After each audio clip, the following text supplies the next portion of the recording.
Have you ever felt anxious when you walk into a room, even though nothing seems to be wrong?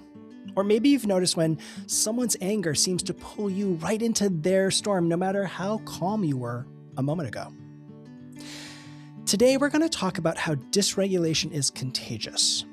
Your nervous system doesn't just respond to your own thoughts and experience, it picks up on everyone else's state too. And in a time that feels increasingly chaotic, you can get swept into collective dysregulation without even realizing it. So today we're going to talk about how the collective nervous system operates and how telling the difference between your dysregulation and someone else's is an important and helpful tool. Welcome to the Wired for Wellbeing podcast, everyone. I'm producer Steve Lessard.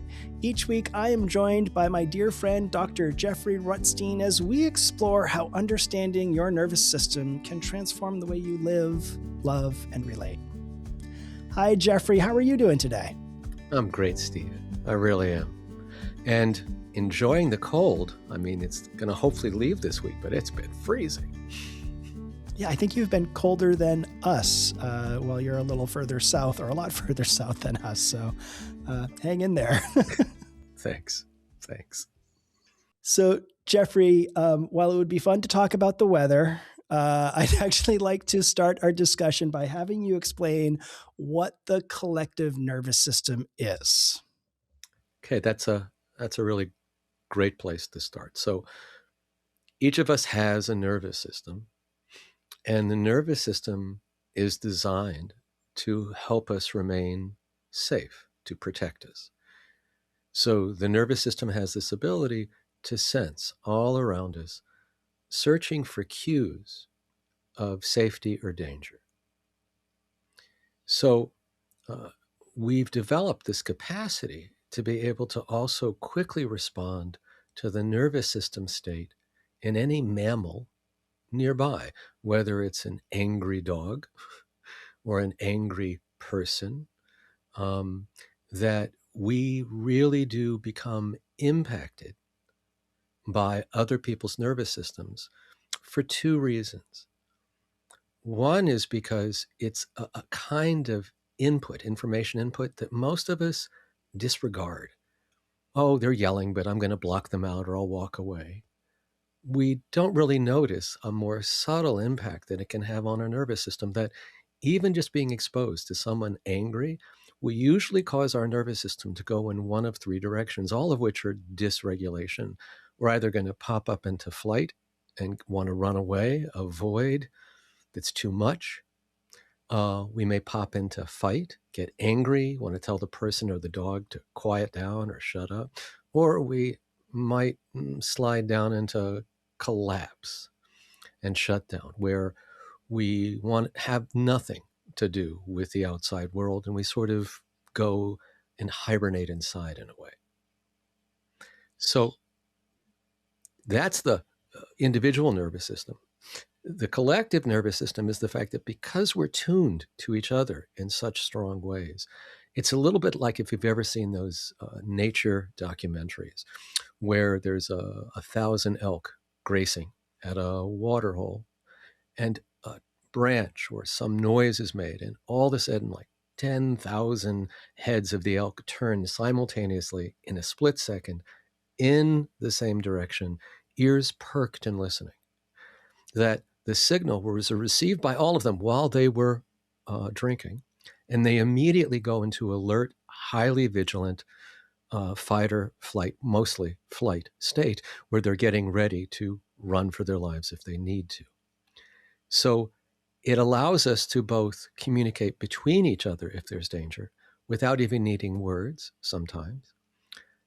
But the hidden piece of this then is that we're always responding to the nervous systems that are around us or that we're exposed to on television or radio or our computer screens or phones, wherever we're getting it. There's an impact. When someone is very emotional, very upset, very angry, very afraid, each of those experiences impacts our nervous system. It doesn't necessarily harm us, right? It doesn't harm us, but it adds to our own dysregulation.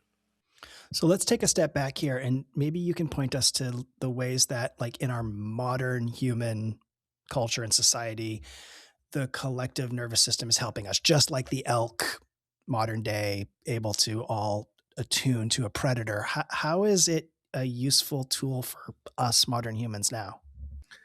Well, in extreme emergencies, it is. Like, for example, in 911, 9/11, I'm sorry, when the towers came down after the bombing in New York City, uh, people were running and smoke was beginning to, the collapsed building was coming behind them. All you needed to do is see the faces of people and see their bodies sprinting. And what happened is spontaneously, anyone who was watching turned and started running in the direction of where everyone else was running to. That was even before thought, right? This happens so fast. This is where instincts are kicking in. And that's a perfect example of our kind of herd instincts when there is a panic, right? And there is clearly some signs of danger. And then we see everyone heading in one direction. We go, okay, that's the direction to go in, rather than where they're running from. No one had, I mean, people who were first responders had to fight that instinct to actually go into the source of danger. But uh, so there's two ways that this collective nervous system can work. You know, the most common way is that we will be pulled out of relative regulation. Regulation is always kind of relative, right? And if we come home and our partner or our boss or our neighbor is in an angry state, at first we'll be a little confused, we'll be interested, we care about them, and then all of a sudden, right, we can find, especially if the anger begins to become aimed at us. If it's about another party, we don't feel as threatened, versus if this person expressing anger is expressing their anger at us, about us, then that almost always will send us either to fight back, to run away, or to shut down. Because most of us don't necessarily have not done the work to create a capacity to stay in regulation and to de-escalate the situation. Because if you're very regulated, if you're pretty present, calm, connected with yourself, you can have a quieting impact on other people. You can be like Eckhart Tolle has used the phrase frequency holder for a new consciousness. If you are someone who's more present or able to be in that moment, more present, not in a high state of panic or despair, but present, maybe a little anxious, but present, that ability, that presence is what actually helps other nervous systems begin to calm. And if you talk from that space, right? So if I'm like really upset and come on, you got to calm down. You shouldn't be this anxious. It really doesn't help anyone get anywhere. But if I can regulate a little bit, I can talk from a place of, we probably don't have to be that anxious about this. We probably are safe, or we may be making a bigger deal of this than what's actually required. Now, I'm not saying that doing it on September 11th. I'm talking about when we get triggered and activated because, well, today, there's many great things about the digital age and the instantaneous transmission of information all over the world.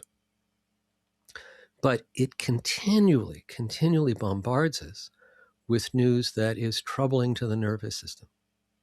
There's increased reports of violence across the world, that rhetoric in political circles is becoming less and less civil and more fight-oriented, coming from fight, declaring people of different political ideas or ideologies our enemy, are less than human. We're now doing what religion has done for thousands of years about splitting people up in some ways, not religion itself, but how people say, you don't believe in our God, we have to kill you. It's now kind of coming that way, unfortunately, in politics or in culture views or in other things where we're no longer seeing other people as humans because we're viewing them through our own lens of going into fight or flight. If we're in fight or flight, we see people as different as enemies.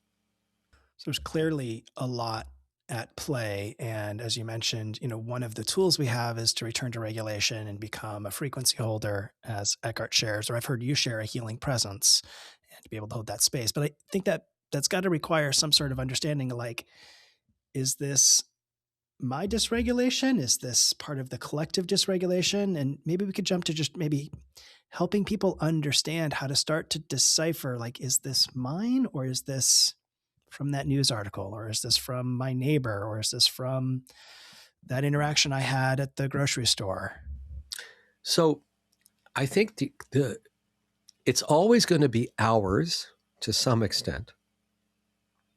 At times, because we're having the experience. So at times I can activate fight or flight in me just by thinking of a memory or recounting a conversation that I felt hurt in or watching something on the news. I can find myself getting reactive.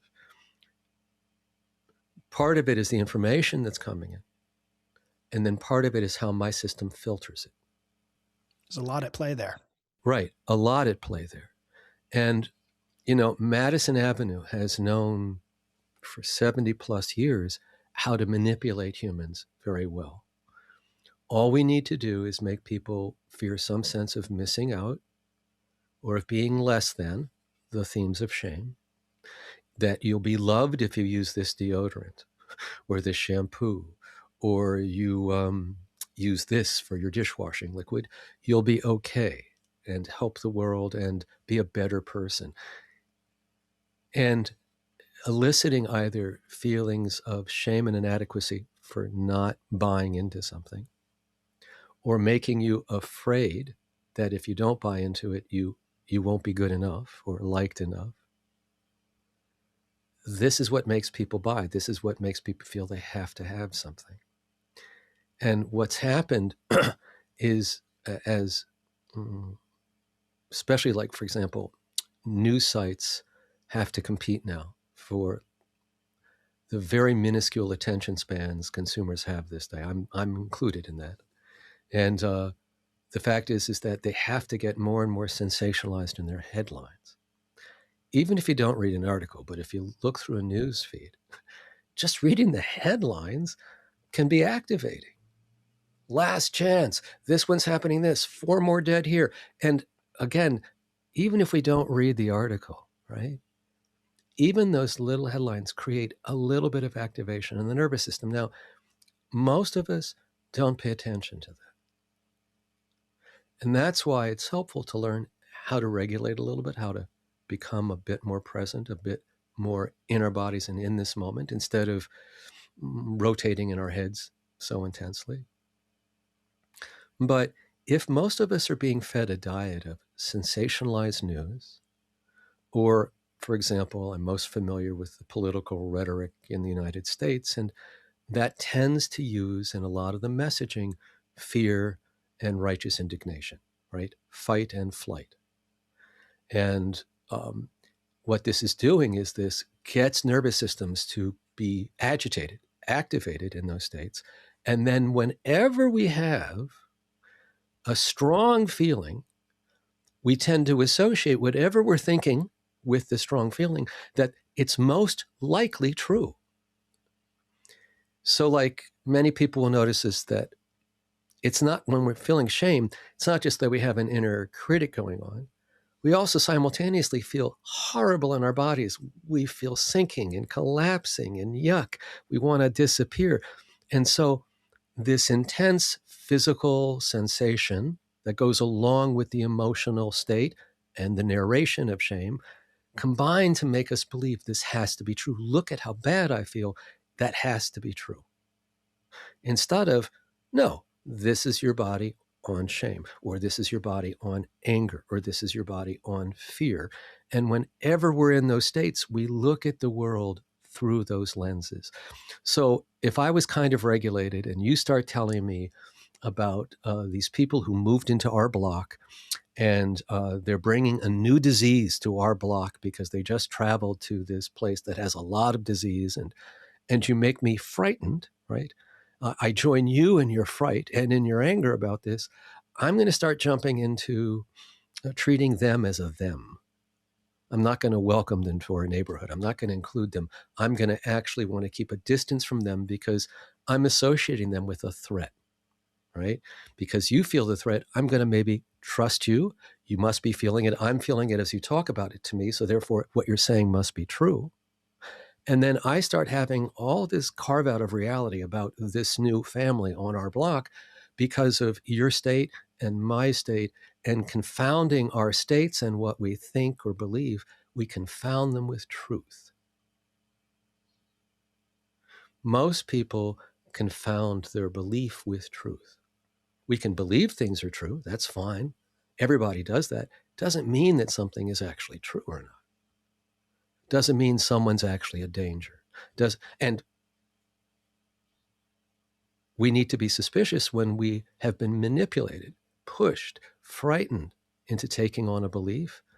We need to question if that's actually true or if we're being baited, if we are being provoked and manipulated into a state to get a desired behavior, to vote for that candidate or strike down that law or whatever. In other words, without our knowing it, our nervous system is being activated not for our well being, not for our safety, but to get us to behave in a certain way. And that's just from the stuff we're getting directly from the media, from other conversations and stuff. That's just a part of it. You and I are stewing in a situation where so many people, right, don't feel as safe as they used to, don't feel as hopeful as they used to, feel like things are less predictable, more chaotic. And in some ways, it feels like the world is taking a turn more towards cruelty than it is towards compassion and connection. And I think for so many people, uh, that feels profoundly painful. I'm compelled as we're sort of talking about this like manufactured intentional dysregulation for us to pick sides or to buy a product or to quote unquote win at the thing that maybe powers that be want us to win at. That as you're talking, I think I'm trying to make it practical to the individual who maybe is bumping into a family member's dysregulation that isn't manufactured in that way, or maybe it's more unconscious that their dysregulation is triggering us. And I think partially looking for examples of that to make it practical. But I'm also realizing, like, maybe sometimes like a family member is unconsciously, but intentionally trying to drag you into dysregulation to unconsciously get what they want. So I don't know, man. I unpacked a lot there, but I think I'm trying to bring it into this non-manufactured, maybe more individual side of maybe Sure. interpersonal relationships. Okay. Sure. So we can have examples of the collective nervous system in a couple or in a family, and that the mood or state of one person in the couple or in the family can significantly have impact on others, right? For people who were children, I assume everybody here was a child at one time, a caretaker or a parent that was easy to anger or most of the time depressed and unavoidable, or parents who were so overwhelmed with their own life and their own stress that they really couldn't see or pay attention to you. This this says and produces so much of a sense of both sensitivity to others' limitations, but also sometimes also limiting what we feel we can expect for us in the future, right? And certainly then people who've grown up in adversity will be very sensitive to other people's needs and potential harms. And we may feel a sense of over responsibility, um, a sense of guilt and shame that somehow we could inadvertently be harming people or contributing to their being upset. Our nervous systems can get hijacked, and sometimes we're in a partnership dance. So, like, let me just. So, in some couples, one partner likes to be the person who has most power, control. And that works fine if the other person is certainly happy to give up a lot of their power. But when it doesn't work that way, then there's conflict. And part of the conflict is, it's deeper than this, but part of the conflict is nervous system clashes. That the person who doesn't usually get to drive the relationship would like to drive, but they're probably also afraid of the nervous system reaction of their partner getting angry, furious, punishing, or hurt, mopey, and withdrawing. And so our nervous system predicts, oh, that could get dangerous, so I should say nothing. So we feel dysregulated, but we also sometimes will fear other people's dysregulation more. Again, that's even more present in folks who've had adversity or trauma in their life. That tends to open up that portal in relationships to be more sensitive, to be more fearful of dysregulating someone else, and either the pain you could cause them or the pain that would cause you if they became angry and shaming towards you. So help us now maybe move to being able to recognize that dysregulation in ourselves so we or that may be part of our story, part of the collective story.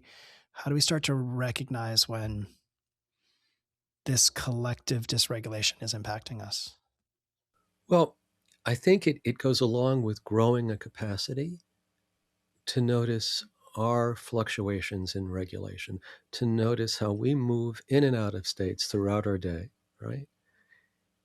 And just by noticing, we develop a capacity to notice our own normal rhythms, because we do. We have rhythms. They're not identical day to day, but we certainly visit the same neighborhoods in our nervous system pretty frequently.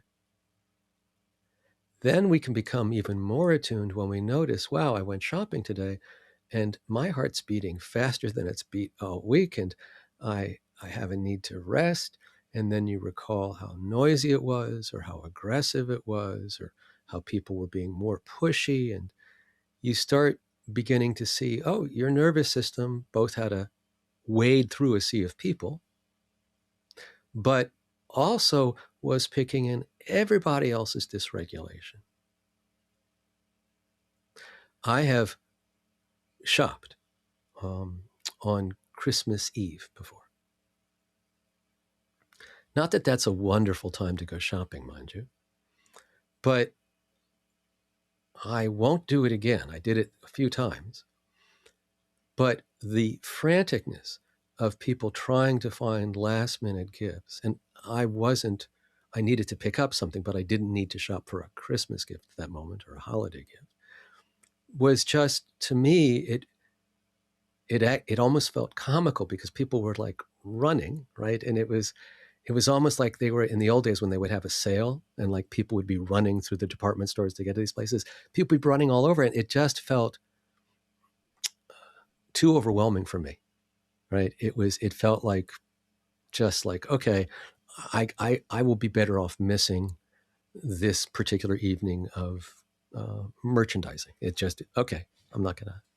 That's how we can pick it up. So it starts with having some idea of what it's like to feel our own nervous system and moments of regulation and our moments of dysregulation.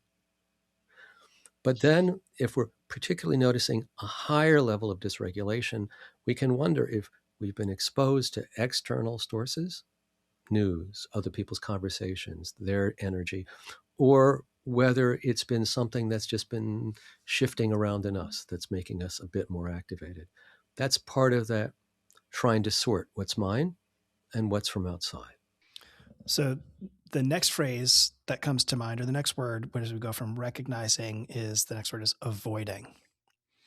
And maybe there's a better word to describe it, maybe being mindful or selective. But there are things I actively avoid. There are situations that I've been able to recognize in me make me more anxious or make me angry, and they're not all mine. And I avoid those situations. I don't put myself in those situations. I'm very cautious about what news I read because I've learned that it's not healthy for me.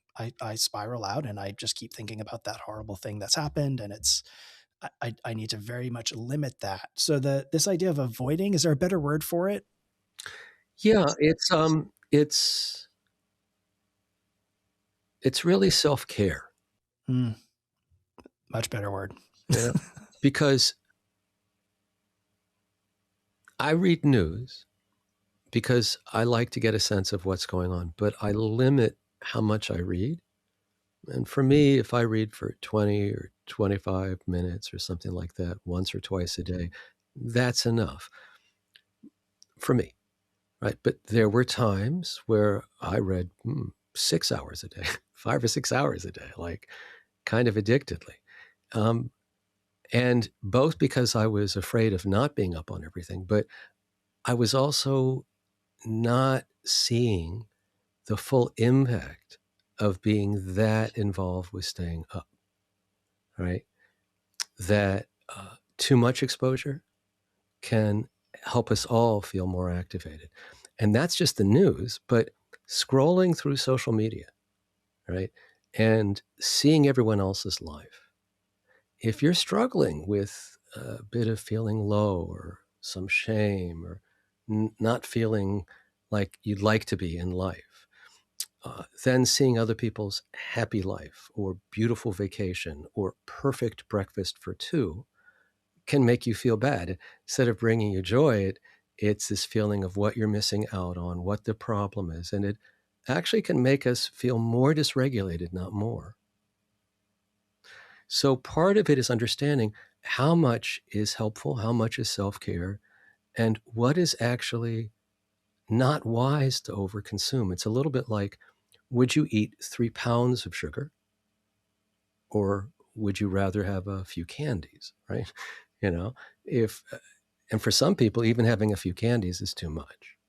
So it's kind of knowing what's right. For a lot of people, there's a compulsion and a fear, for example, if they don't read everything, that something bad will happen, like a trauma, without them being aware ahead of time. So something about safety can also drive this compulsive need to read, but it also keeps us in this always vigilant, always scanning place of looking for danger, of waiting for the other shoe to drop. And that's no way to live long term, right? And lots of So people do. Sorry. no, I jumped in a little early. I was trying to get the so what's like the self-care prescription? I'm some news event has happened. There are plenty that happen every day. We know that news services get our eyeballs and they make money, so they're going to publish the most sticky things for us and we're scrolling. Hours and hours scrolling and we catch ourselves. We just have a minute of, wow, I've been here for a while. What next? Well, okay. So we're always looking when we're scrolling to feel better. We're always looking for something that'll help us feel settled, soothed, entertained, distracted, uplifted. And that hunger is good, but our screens were designed to addict us. Our screens and their functions were designed to continually create, especially if you've been on a phone for any more than a few months, to create a hunger for hits of dopamine that we get when there's a notification, when it might be something new. Oh, look, a bill. I'm so glad. But the idea is it's an automatic thing. So when we become conscious of, God, I just slipped into that. So one alternative would be is to put down the phone and take a moment just to drop back into your body, to just close your eyes and allow your attention to come in and down into the body. And any way that you can feel a little bit more contact with present moment sensation, whether it's the sensations at the contact points of the body in your chair or walking or lying down. But anything that we do, even for a moment, to begin to shift our focus from outside, looking compulsively, to instead attuning to sensations much closer to home, not through a screen, but through our direct perceptions, switches us a little bit out of that automatic groove. And then we have a little bit of choice. What do I want to do now? Maybe I want to be on my phone longer. Maybe I'll go for a walk.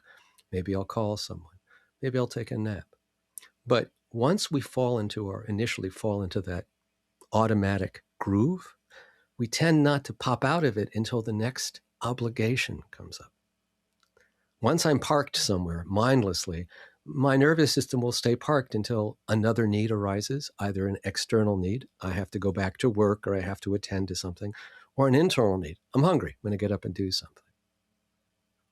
We don't usually catch it. So, first, if you catch it, like that should be a Yahoo moment. Like, that's great.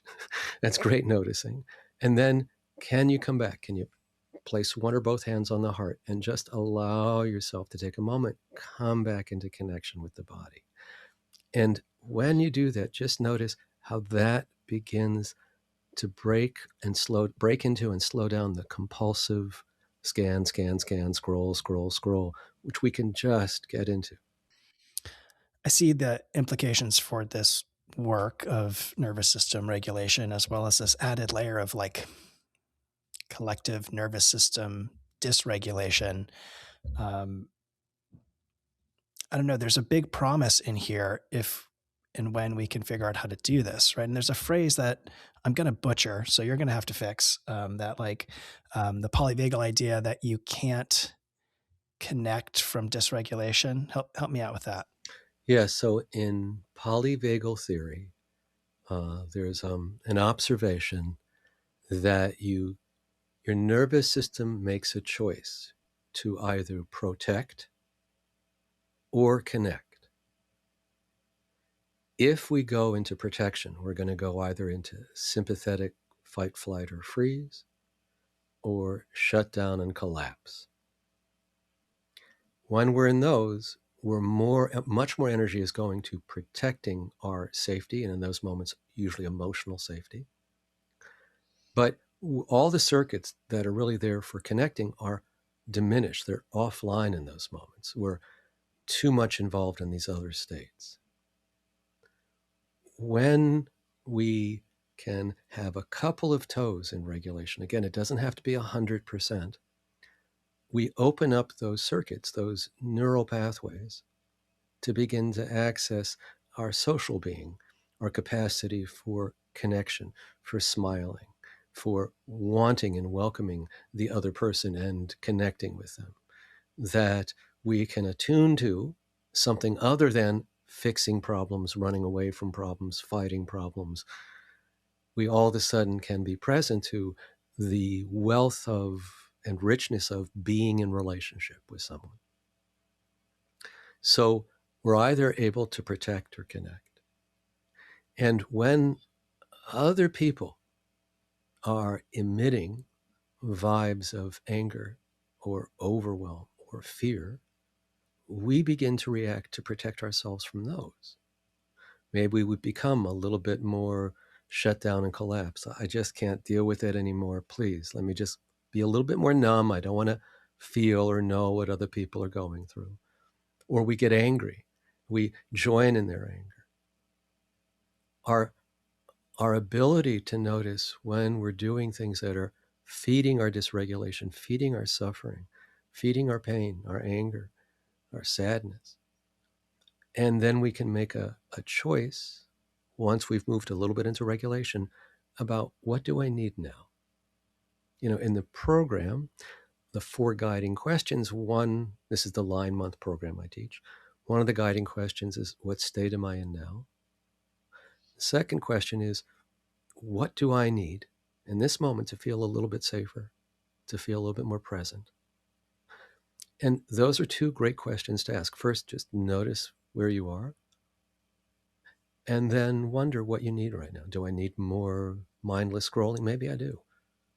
Maybe I need something else. Maybe I need to talk to someone.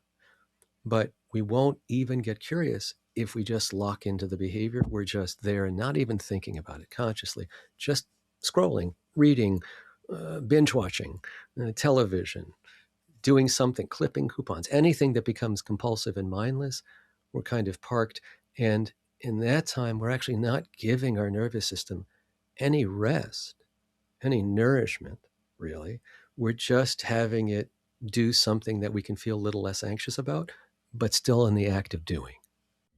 So we clearly have this ability to collectively dysregulate those around us. So, and this is that frequency holder idea, I guess, like we also have the ability to collectively regulate people if we so choose.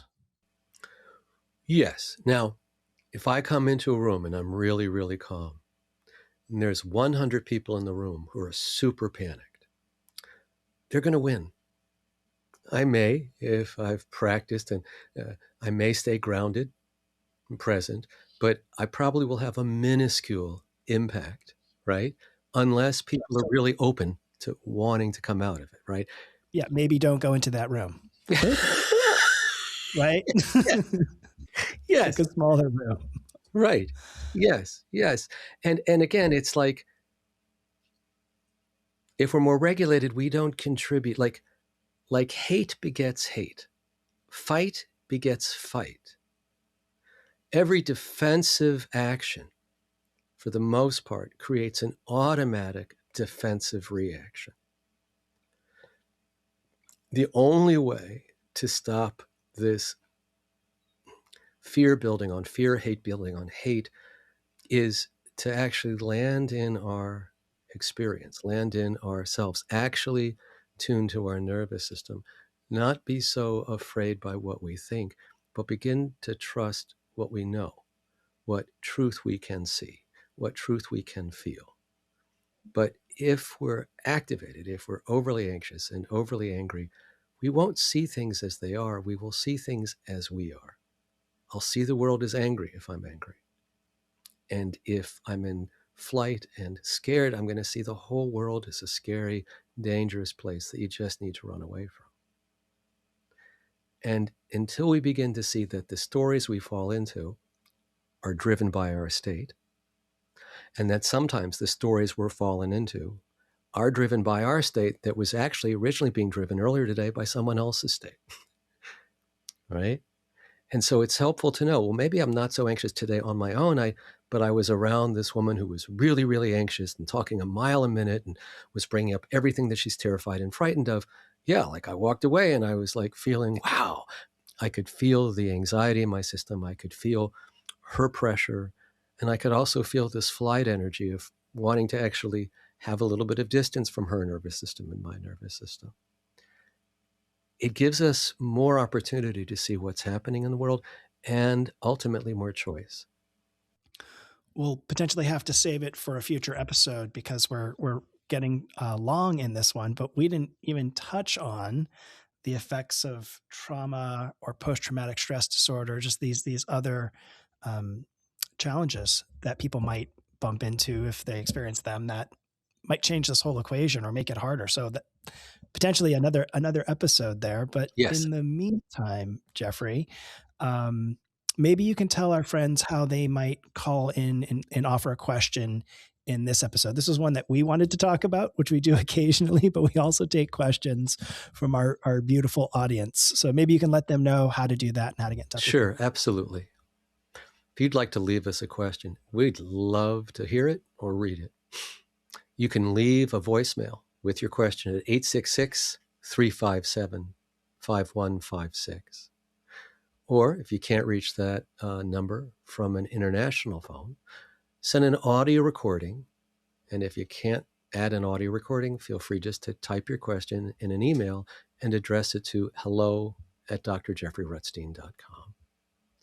And if you'd like to learn a little bit more about why our nervous system can keep us stuck and what you can do about it, I have a free gift on my website. You can get it by going to drjeffreyrutstein.com/links, and that'll bring to you a page where you'll see be another link for free gift. Steve, thank you so much for spending the time today and having this conversation. I think that this is something that's really important, but it's also a pleasure to do it with you, so thank you. Yeah, thank you. I enjoyed this conversation and its implications and its opportunity. Yes. Remember, this podcast is for informational purposes only and isn't a substitute for professional physical or mental health issues. If you are struggling, please reach out to a qualified healthcare provider. Thank you all for joining us today. Till next time, bye for now.